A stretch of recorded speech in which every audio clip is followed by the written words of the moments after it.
الحمد لله نحمده ونستعينه ونستغفره ونؤمن به ونتوكل عليه ونعوذ بالله من شرور أنفسنا ومن سيئات أعمالنا من يهده الله فلا مضل له ومن يضلله فلا هادي له ونشهد أن لا إله إلا الله وحده لا شريك له ونشهد أن سيدنا وشفيعنا وحبيبنا ومولانا محمدا عبده ورسوله أما بعد فقد قال الله تبارك وتعالى في القرآن المجيد والفرقان الحميد أعوذ بالله من الشيطان الرجيم بسم الله الرحمن الرحيم يا أيها الناس إنا خلقناكم من ذكر وأنثى وجعلناكم شعوبا وقبائل لتعارفوا إن أكرمكم عند الله أتقاكم إن الله عليم خبير صدق الله مولانا العظيم وصدق رسوله النبي الكريم ونحن على ذلك لمن الشاهدين والشاكرين والحمد لله رب العالمين. بزرگان محترم، عزیزان ملت اسلامیہ، گزشتہ آپ کے سامنے آزادی ہند کے اوپر آپ کے سامنے کچھ گفتگو ہوئی تھی. آج آپ کے سامنے میں یہ کہنے کی کوشش کر رہا ہوں کہ اسلام کے اندر انسان کی آزادی کا کیا کانسیپٹ ہے، اور سب سے پہلے مذہب اسلام کو یہ خاصہ حاصل ہے کہ اس نے انسانوں کو انسانوں کی غلامی سے نجات دلایا ہے.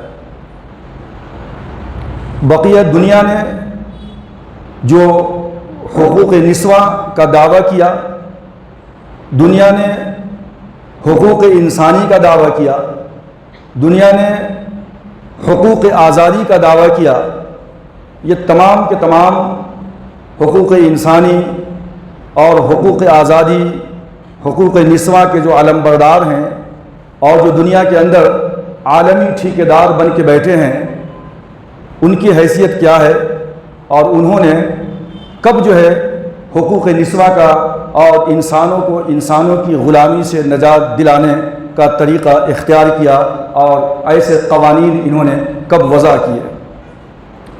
جب ہم دیکھتے ہیں کہ نبی آخر الزماں، مدینہ کے تاجدار، فخر موجودات، سرور کونین، احمد مجتبیٰ محمد مصطفیٰ جناب محمد رسول اللہ صلی اللہ علیہ وسلم کی بعثت جس عرب کی سرزمین میں ہوتی ہے، ان کے چہار جانب، ان کے تمام اطراف و اکناف کے اندر اس وقت کی جو قابل ذکر حکومتیں تھیں، وہ کون سی حکومتیں تھیں؟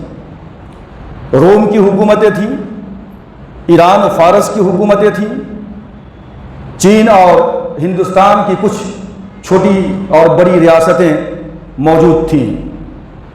لیکن ان ریاستوں کو چلانے والے، ان کے حکمراں اور ان کے عمرا اور ان کے سلاطین اور ان کے جو بادشاہ تھے، وہ کن بنیادوں کے اوپر اپنی حکومت چلا رہے تھے، اور جو عوام الناس تھے ان کا کیا خیال تھا اور ان کے ذہن و دماغ میں کیا تھا.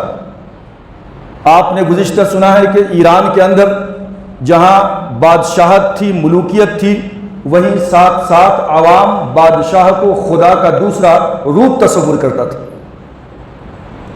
بادشاہ نے جو کہہ دیا وہ بالکل قطعی حکم ہے، وہ آخری فیصلہ ہے، کوئی چون چرا اس کے حکم کے سامنے نہیں کر سکتا تھا. اسی کے ساتھ ساتھ بادشاہت کا کانسیپٹ یہ تھا کہ ایک بادشاہ پہلے والے بادشاہ کے خاندان سے ہونا ضروری ہے. ایک بادشاہ جو بنے گا وہ کسی خاص بادشاہی خاندان سے اس کا تعلق ہونا چاہیے.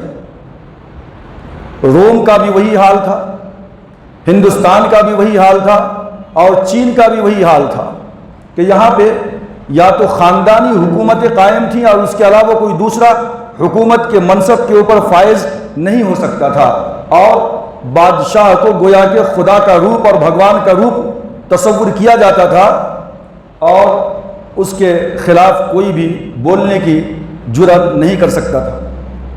یہ اس وقت کا سسٹم تھا دنیا کا، چاہے وہ ایران ہو، فارس ہو، روم ہو اور ہندوستان اور چین ہو.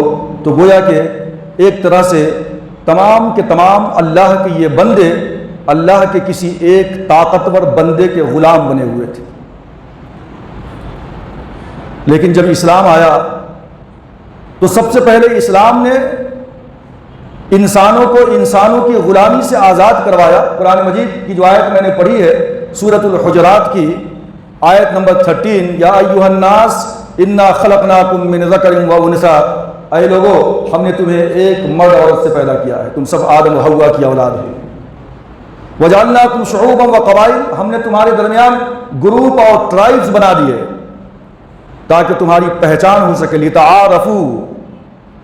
لیکن کسی کی فضیلت اس کے خاندان کی بنیاد پہ ہو، کسی کو برتری حاصل ہو اس کے عرب ہونے کی وجہ سے، کسی کو برتری حاصل ہو اس کے حسن و جمال کی وجہ سے، اس کی طاقت و قوت کی وجہ سے، قرآن مجید نے کہا کہ نہیں، ان اکرمکم عند اللہ اتقاکم، تم میں سب سے زیادہ قابل تعظیم و تکریم وہی شخص ہو سکتا ہے، چاہے وہ عرب ہو، چاہے وہ عجم ہو، چاہے وہ کالا ہو، چاہے وہ گورا ہو، چاہے وہ غلام ہو، چاہے وہ آقا ہو، کسی کے اندر کوئی تمیز کوئی فرق نہیں ہے۔ تمیز اور فرق کی اصل بنیادی وجہ ایک ہے کہ تمہارے اندر تقوی کتنا ہے۔ ان اکرمکم عند اللہ اتقاکم، اللہ کی نگاہ کے اندر سب سے بزرگ برتر، سب سے اعلیٰ، سب سے افضل وہ شخص ہے کہ جس کا عمل سب سے بہتر ہے، جس کے اندر تقوی سب سے زیادہ ہے۔ اس لیے اللہ کے رسول نے فرمایا کہ لا فضل لعربی علی عجمی ولا لعجمی علی عربی ولا لافضل علی اسود، کسی عربی کو عجمی پہ فضیلت حاصل نہیں ہے کہ میں عرب ہوں، کسی عجمی کو عربی پہ فضیلت حاصل نہیں، عربی کو عجمی پہ فضیلت حاصل نہیں، اور کسی کالے کو کسی گورے پہ فضیلت حاصل نہیں۔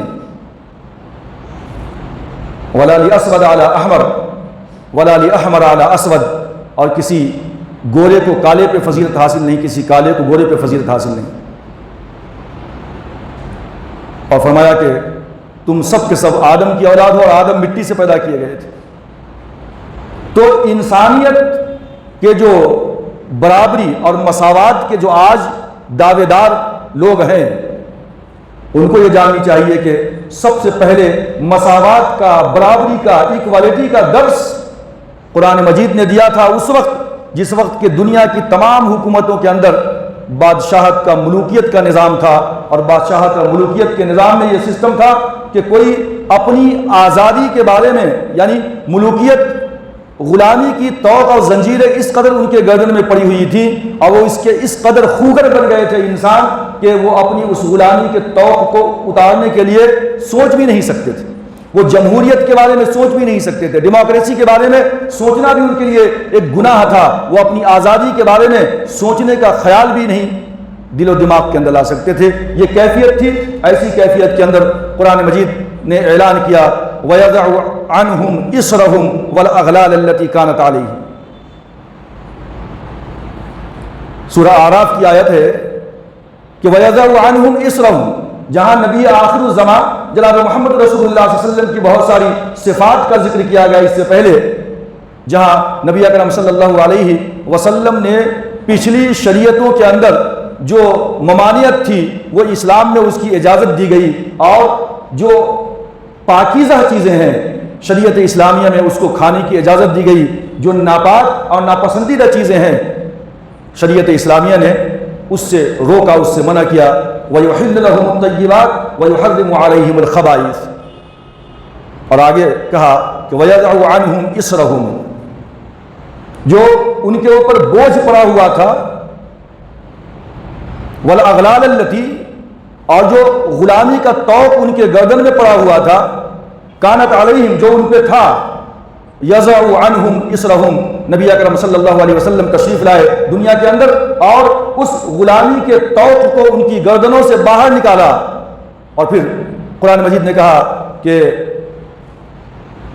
فَلَقْتَحَمَ الْعَقَبَةَ وَمَا أَدْرَاكَ مَا الْعَقَبَةُ، جانتے ہو عقبہ کیا ہے، پھر تم جانتے ہو کہ یہ عقبہ کیا ہے، فَكُّ رَقَبَةٍ أَوْ إِطْعَامٌ فِي يَوْمٍ ذِي مَسْغَبَةٍ، کسی غریب کو کھانا کھلا دینا اور کسی غلام کو آزاد کر دینا، شریعت اسلامیہ کے اندر بہت سارے ایسے مسائل ہیں کہ جہاں پہ انسان سے کوتاہی اور غلطی ہو جائے تو اس غلطی کے کفارے کے لیے غلاموں کو آزاد کرنے کے لیے قرآن مجید نے حکم دیا۔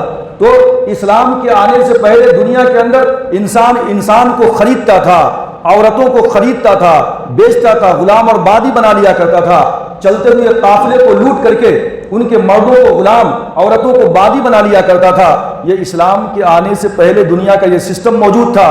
اسلام نے آنے کے بعد اس کے اندر آہستہ آہستہ کمی کی ہے اور اس بات کی کوشش کی ہے کہ اس غلامی کے سسٹم کو ختم کیا جائے۔ چنانچہ اسلام نے غلامی کی تمام زنجیروں کو کاٹ دیا، رسم و رواج کی تمام زنجیروں کو کاٹ دیا، اور جو شاہ پرستی تھی اور اسی طریقے سے جو اپنے آباء و اجداد کے رسم و رواج کی پرستش تھی اور رسم و رواج کی جو ہے ان زنجیروں کے اندر باطل اوہام و خرافات کی زنجیروں میں جو انسان جکڑا ہوا تھا، یضع عنہم اسرہم والاغلال التي كانت علیہم، قرآن مجید نے ان تمام کے تمام چیزوں کو نکال پھینکا اور انسانوں کی غلامی سے آزاد کرا کے ایک اللہ کی غلامی کے اندر انسان کو دینا چاہا۔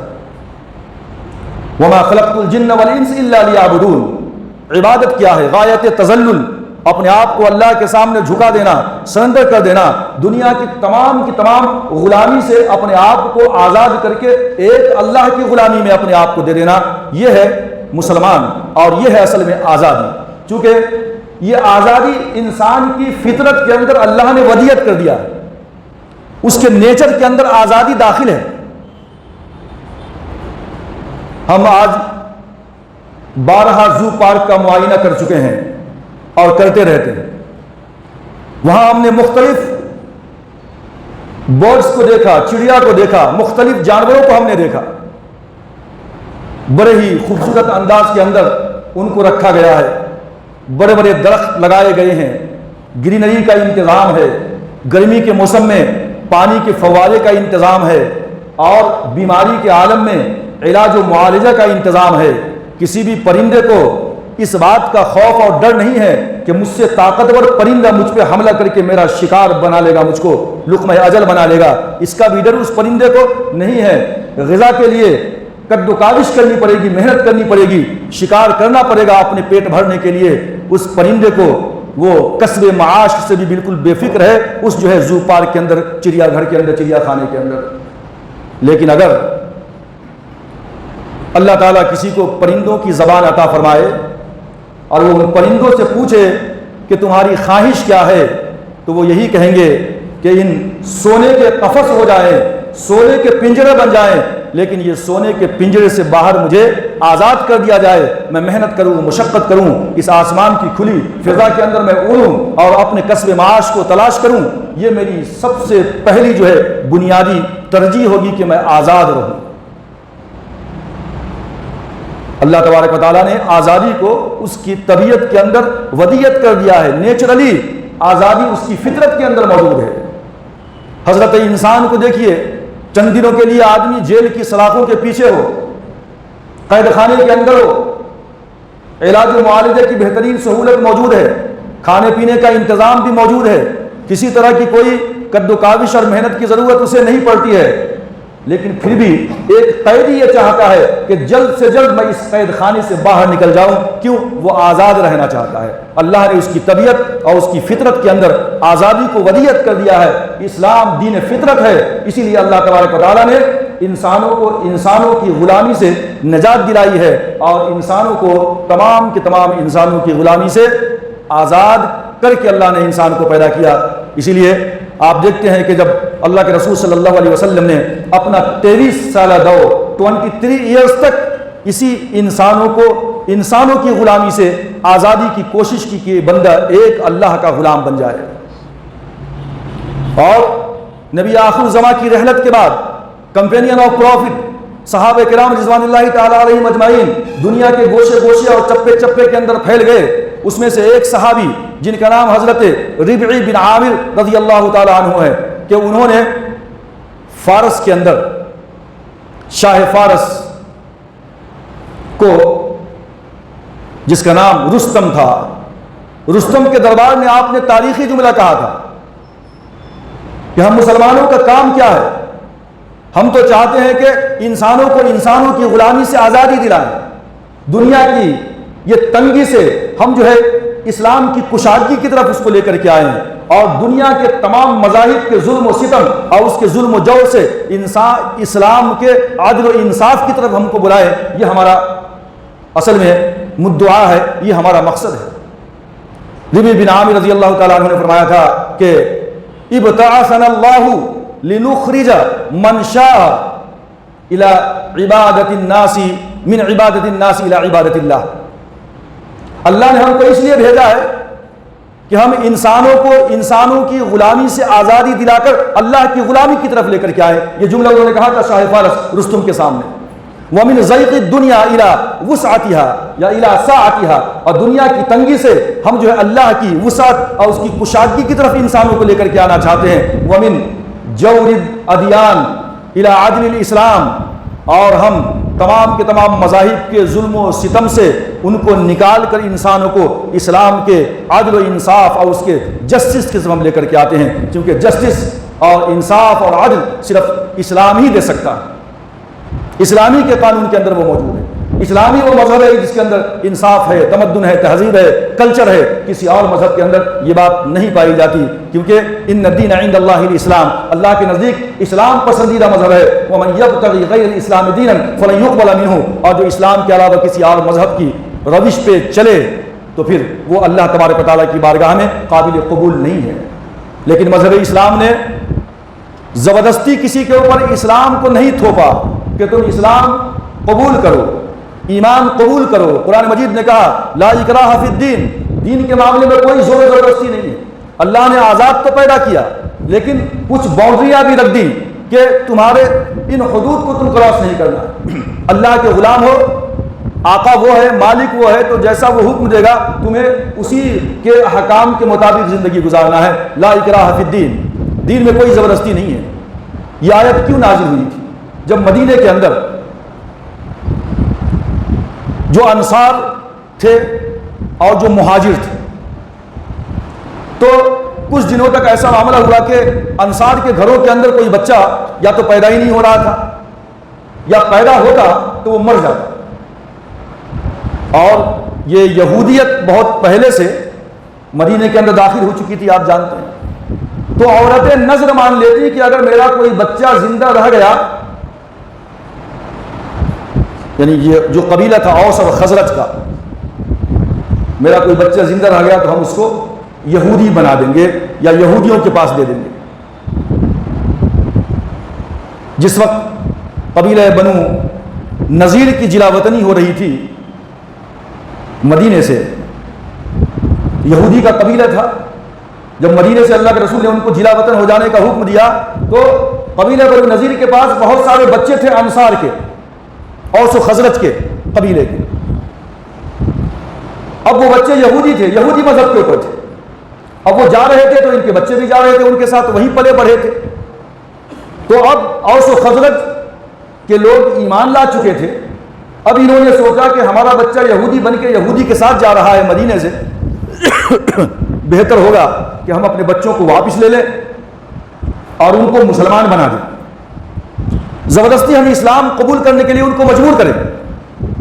اللہ تبارک و تعالیٰ نے قرآن مجید کے اندر آیت نازل فرمائی کہ لا اکراہ فی الدین، دین کے معاملے کے اندر، اسلام قبول کروانے کے اندر کوئی زور و زبردستی نہیں ہونی چاہیے۔ انصار مدینہ کو اللہ تبارک و تعالیٰ نے حکم دیا کہ دین کے معاملے میں کوئی زبردستی نہیں۔ ایک اور جگہ قرآن مجید نے کہا افانت تکرہ الناس حتی یکونوا مؤمنین، کہ او میرے حبیب کیا آپ لوگوں کو اس بات پہ مجبور کریں گے کہ وہ ایمان لے آئیں؟ سرکار کو حکم دیا جا رہا ہے کہ کیا آپ لوگوں کو اس بات کے لیے مجبور کریں گے کہ وہ ایمان لے آئیں؟ گویا کہ پتہ چلا کہ ایمان کا تعلق قلب سے ہے، محبت کا تعلق قلب سے ہے۔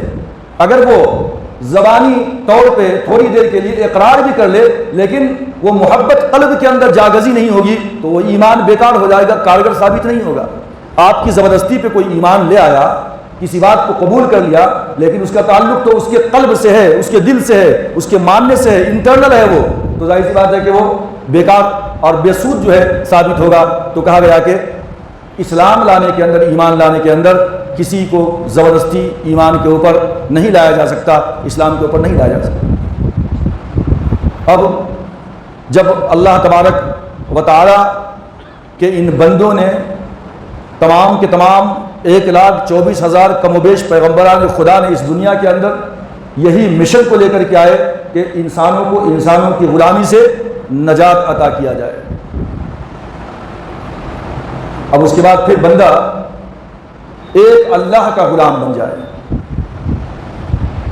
جب اللہ کا غلام بن گیا تو کیا اب یہ غلام آزاد ہے؟ قرآن مجید نے کہا کہ یہ غلام بننے کے لیے، ایمان لانے کے لیے زور و زبردستی نہیں ہے، اما شاکرا و اما کفورا۔ ہم نے ان کو دونوں راستے کی ہدایت دی ہے، یا تو ایمان قبول کرے یا نہ کرے، اما شاکرا و اما کفورا۔ یعنی بندہ ایمان قبول کرے گا تو گویا کہ یہ اللہ تبارک و تعالیٰ کا شاکر ہے، شکر گزار ہے، اور کفورا اگر یہ انکار کرنے والا، کفر کرنے والا ہے، ناشکری کرنے والا ہے، تو دونوں صورتیں اس کے سامنے ہیں۔ وہ خود سے اس دنیا کے نیچر کو، دنیا کے حالات کو دیکھ کر کے اپنی عقل و شعور سے کام لے اور اللہ کو پہچانے، اما شاکر و اما کفورا، زور و زبردستی نہیں ہے۔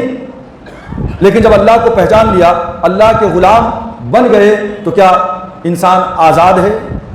انسان آزاد تو ہے لیکن اللہ کی غلامی میں ہے، انسانوں کی غلامی سے وہ آزاد ہو چکا ہے، اب وہ ایک اللہ کا غلام بن چکا ہے۔ اب کیا اللہ کی غلامی کے اندر انسان آزاد ہے؟ آزاد ہے، سب کچھ ہے اس کے پاس، لیکن اللہ نے، آقا نے جو کرنے کا حکم دیا ہے وہ کرنا ہے، جس سے منع کیا ہے اس سے رک جانا ہے۔ اقبال نے کہا تھا کہ صنوبر باغ میں آزاد بھی ہے، پا بگل بھی ہے۔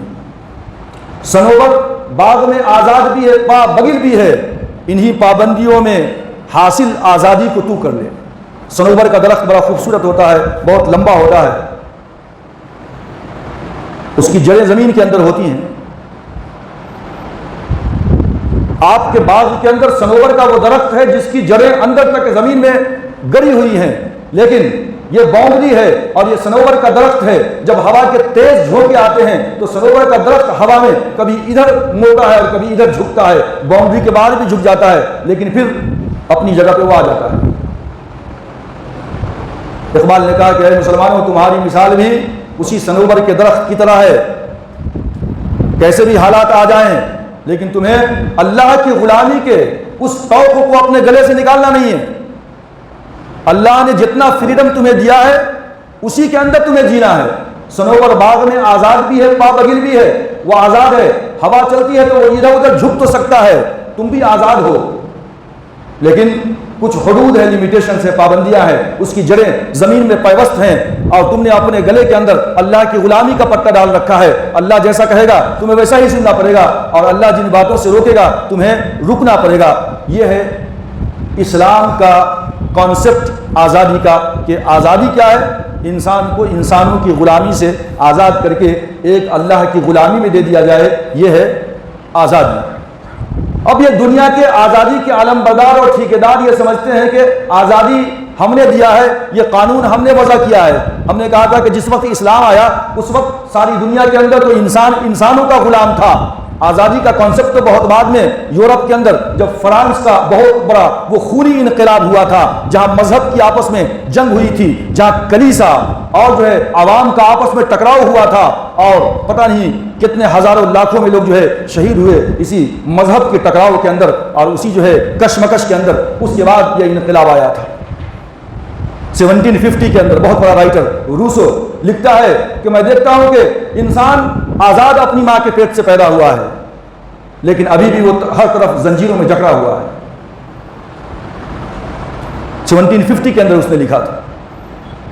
اور اس کے بعد بہت بڑا فلسفی ارسطو نے ایک کتاب لکھی تھی، ریپبلک، جمہوریت۔ اور اہل یورپ یہ کہتے ہیں کہ جمہوریت کے اوپر، ڈیموکریسی کے اوپر سب سے پہلی لکھی جانے والی کتاب یہی ہے، اور انہی اہل مغرب کو یہ دعویٰ ہے کہ ہم حقوق انسانی کے عالم بردار ہیں، حقوق نسواں کے عالم بردار ہیں اور حقوق آزادی کے عالم بردار ہم ہیں، ہم نے دنیا کو آزادی دی ہے۔ لیکن ذرا پیچھے ہٹ کر کے آئے، آج سے نصف صدی پہلے، 50 سال پہلے تک وہ کون ہے دنیا کی اقوام کہ جس نے دنیا کو، آدھی دنیا کو اپنا غلام بنا رکھا تھا؟ آج سے 50 سال پہلے جائیے، ہندوستان خود 1947 میں آزاد ہوا ہے، اس سے پہلے یہ جو کالونیاں بنی ہوئی تھیں یہ سب تو غلامی تھے، ہم انہی کی غلامی میں تھے۔ اور آج بھی بہت سارے نو آبادی علاقے بسائے ہوئے ہیں وہ اہل یورپ کے، مغربی اقوام کے، لیکن جن اقوام نے آج سے 50 سال پہلے تک ساری دنیا کو، آدھی دنیا کو اپنا غلام بنا رکھا تھا،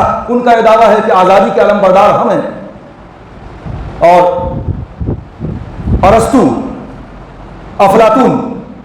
افلاطون کا شاگرد ارسطو ہے۔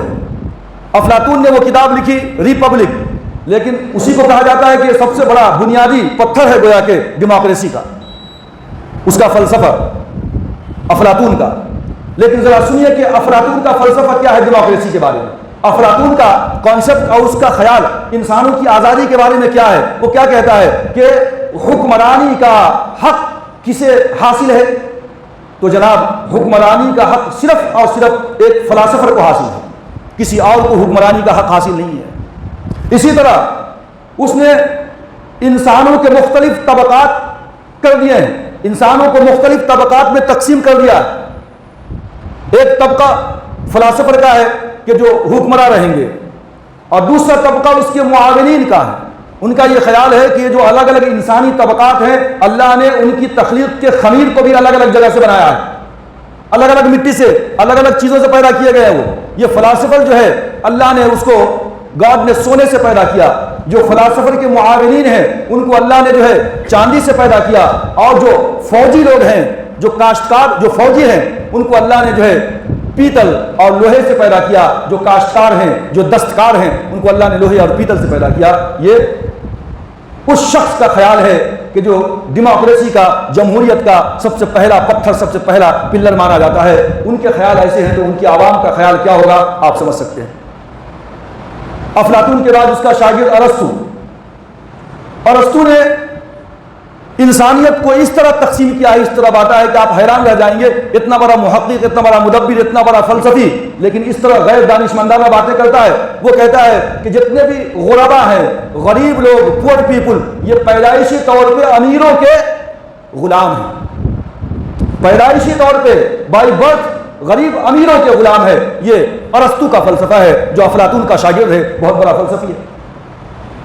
اور پھر وہ کہتا ہے کہ صرف یہ پیدائشی غلام نہیں ہیں، بلکہ ان غریبوں کی بیویاں بھی اور ان کے بچے بھی یہ مالداروں کے پیدائشی غلام ہیں، یہ ان کے غلام بن کے رہیں گے۔ ایک طرف حقوق انسانی کا، حقوق آزادی کے علمبردار بن کے بیٹھے ہیں، اور دوسری طرف ان کا کانسیپٹ تو ایسا ہے جناب۔ 30 نومبر 1973، 30 نومبر 1973 کے اندر اقوام متحدہ کی جنرل اسمبلی کے اندر ریسزم کے خلاف، نسل پرستی کے خلاف ایک قرارداد منظور کرانے کے لیے پیش کیا گیا کہ نسل پرستی، ریسزم کو قانوناً جرم قرار دے دیا جائے۔ اقوام متحدہ کی جنرل اسمبلی کے اندر یہ جو ہے بل پیش کیا گیا، تو آپ کو معلوم ہے کیا ہوا تھا؟